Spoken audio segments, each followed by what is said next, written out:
As I mentioned before, some of the most devastating things that happen to you will teach you the most. The way I ended up on this path was from a very tragic event.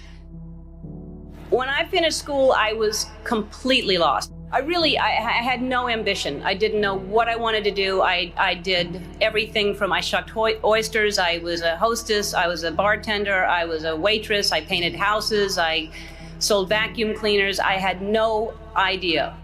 My girlfriend had been killed in a car accident, and we were living together at the time. My brother's band was performing, and we had broken up. We had fought a lot. She was trying to get me to come back home. I acted like I couldn't hear her because the music was too loud. I was planning on moving back in. I just was trying to teach her a lesson, and I was staying with some friends. So I just acted like I couldn't hear, and I was being really dismissive of her.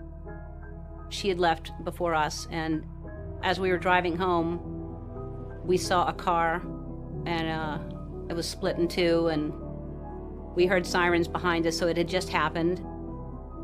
Nobody was there yet, and we just kept going. And I found out shortly after that it was her. And I was living in a basement apartment. I had no money. I had no heat, no air. I had a mattress on the floor, and the apartment was infested with fleas. And I was soul searching. I was like, why is she suddenly gone and there are fleas here? I started this path of stand-up, and it was successful and it was great, but it was hard because I was trying to please everybody, and I had this secret that I was keeping, that I was gay, and I thought if people found out, they wouldn't like me, they wouldn't laugh at me. So at the time you told your dad, he was with, his new wife, right? And your stepmother. And what happened? Well, actually, he told me that he figured it out. I was upset about something, and he kept saying, did you rob a bank? Did you kill somebody? And I kept saying, no, I just don't want to tell you. And finally, I told him, and he told me. And then they asked me to move out of the house.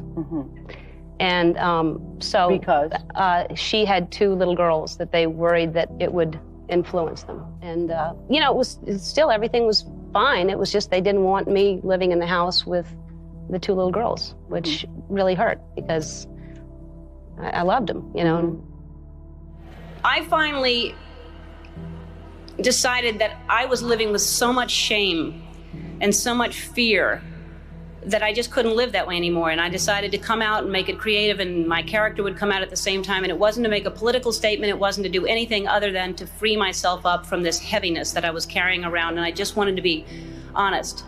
And I thought, what's the worst that can happen? I can lose my career. I did. I lost my career. I got the show was canceled after 6 years without even telling me. I read it in the paper.